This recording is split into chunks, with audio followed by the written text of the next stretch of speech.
ನಿಮಿತ್ತವಾಗಿ ಒಂದಿಷ್ಟು ಒಳಿತಾದ ನುಡಿಗಳನ್ನ ಒಳ್ಳೆಯ ವಿಚಾರಗಳನ್ನ ಬದುಕಿನೊಳಗ ಅಳವಡಿಸ್ಕೊಳ್ಬೇಕಂತ ತಿಳ್ಕೊಂಡು ಈಶ್ವರ ಮುತ್ಯರ ಇತಿಹಾಸದ ಪುಟಗಳನ್ನ ತಿರುವಿ ನೋಡಿದಾಗ ಇವತ್ತ ದರ್ಗಾದೊಳಗಿರುವಂತ ಅನೇಕ ಸೂಫಿ ಸಂತರು ಸೈಯದ ದರ್ಗಾದ ಬಾಬಾ ಸಹಿತ ಆಗಿರಬಹುದು, ಮುಂಬೈದ ಹಾಜಿ ಮಲಂಗ್ ಬಾಬಾ ಆಗಿರಬಹುದು, ಇವತ್ತ ಎಲ್ಲಿ ಬೇಕಲ್ಲಿ ದರ್ಶನವನ್ನು ಕೊಟ್ಟರು ಸಹಿತ ಬೇಕೆನ್ನುವಂತ ಭಾವ ಈಶ್ವರ ಮುತ್ಯರ ಹತ್ರ ಬರ್ಲಿಲ್ಲ.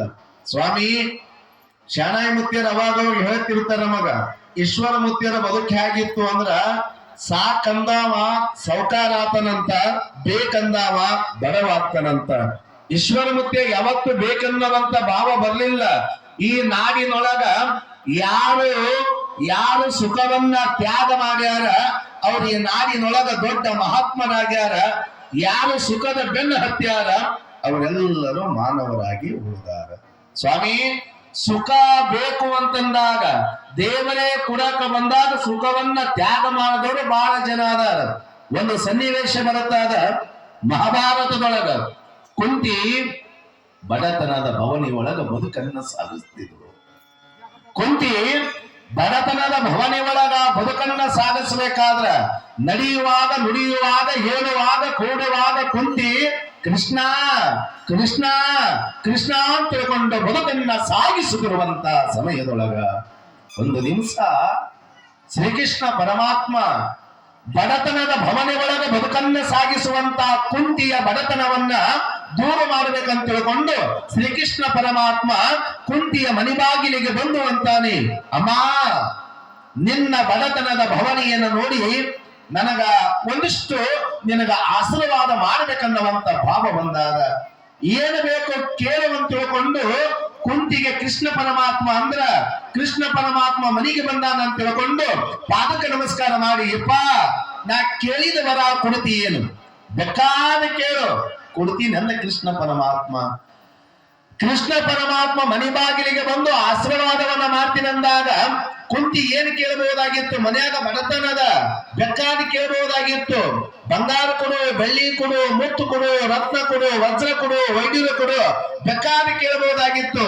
ಕುಂತಿ ಕೃಷ್ಣ ಪರಮಾತ್ಮಗ ಏನು ವರ ಕೇಳ್ತಾಳಂದ್ರ ಕೈ ಮುಗಿದಾಳ, ನಮಸ್ಕಾರ ಮಾಡ್ಯಾಳ, ಕೃಷ್ಣ ಪರಮಾತ್ಮಗಂತಾಳ, ಹೇ ಪರಮಾತ್ಮ ನನ್ನ ಜೀವ ಇರುವವರೆಗೂ ನನಗ ಬಡತನ ಕೊಡುವಂದಳು, ನನ್ನ ಜೀವ ಇರುವವರೆಗೂ ನನಗ ಬಡತನ ಕೊಡುವಂದಾಗ ಕೃಷ್ಣ ಪರಮಾತ್ಮಗ ಆಶ್ಚರ್ಯ ಆಯ್ತು. ಅಮ್ಮ ಲೋಕದೊಳಗಿರುವಂತ ಜನ ಸುಖ ಕೊಡು, ಶ್ರೀಮಂತಿಕೆ ಕೊಡುವಂತಾರ, ಜೀವನ ಪರ್ಯಂತರವಾಗಿ ಬಡತನ ಕೊಡುವಂತಿಯಲ್ಲ ಯಾಕ ಅಂತ ತಿಳ್ಕೊಂಡು ಕೃಷ್ಣ ಪರಮಾತ್ಮ ಕುಂತಿಗೆ ಕೇಳಿದ್ರ ಕುಂತಿ ಅಂತಾಳ, ಹೇ ಪರಮಾತ್ಮ ಶ್ರೀಮಂತಿಕೆ ಗೊತ್ತು ಅಂತಂದ್ರೆ ಎಲ್ಲಿ ನಿನಗ ಮರಿಬಹುದು, ಬಡತನ ಇತ್ತು ಅಂದ್ರ ನಿನ್ನ ಧ್ಯಾನ ಮಾಡಕ ಅನುಕೂಲ ಆಗ್ತದ, ಅದಕ್ಕೆ ನನಗ ಬಡತನವನ್ನೇ ಕೊಡುವಂದಳು ಕುಂತಿ. ಸ್ವಾಮಿ ಕೃಷ್ಣನೇ ವರ ಕೊಡ್ತೀನಿ ಅಂತ ತಿಳ್ಕೊಂಡು ಬಂದ್ರ ಬಡತನ ಕೊಡುವಂತ ಕೇಳಿದಳು, ಜಗತ್ತಿನೊಳಗ ಚಿರಸ್ಥಾಯಿಯಾಗಿ ಉಳಿದಳು. ಉತ್ತರ ಕರ್ನಾಟಕದ ತತ್ವ ಪದಗಳ ಹರಿಕಾರನಾಗಿರುವಂತ ಮಡಿವಾಳಪ್ಪ ಅಂತಾನ, ಚಿಂತಿ ಎಂಬುದೊಂದು ಘನವಾಗಲಿ, ಸಂತೋಷ ಅನ್ನೋದು ತುಸು ದೂರವಾಗಲಿ ಅಂತಾನ. ಗುಡ್ಡದ ಮಹಾಂತ ಶಿವಯೋಗಿಗಳಲ್ಲಿ ಸಹಿತ ಮಡಿವಾಳಪ್ಪ ಒಂದಿಷ್ಟು ಕಷ್ಟವನ್ನೇ ಕೊಡು, ಯಾಕೆ ಕೊಡುವಂತ ಬೇಡದ ಅಂದ್ರ ನಿನ್ನ ಧ್ಯಾನ ಮಾಡಾಕ ನನಗ ಅನುಕೂಲ ಆಗ್ತದ. ಸ್ವಾಮಿ ಒಂದ ಮಾತು ಹೇಳ್ತೀನಿ ನಿಮಗ, ಸಜ್ಜಲ ಗುಡ್ಡದ ಶರಣಮ್ಮ ತಾಯಿ ಅಂತ ತಿಳ್ಕೊಂಡು ಆಗಿ ಹೋಗ್ತಾಳ. ಮಠದೊಳಗ ನಿತ್ಯನು ದಾಸೋಹವನ್ನ ಮಾಡಬೇಕಾದ್ರ ಈ ಸಜ್ಜಲ ಗುಡ್ಡದ ಶರಣಮ್ಮ ತಾಯಿಯ ವಿಚಾರ ಕರ್ನಾಟಕದ ಸರ್ಕಾರದ ಆಗಿನ ಕಾಲದ ಎಸ್ ನಿಜಲಿಂಗಪ್ಪನವರನ್ನು ತಿಳ್ಕೊಂಡು ಆಗಿ ಹೋಗ್ತಾರ.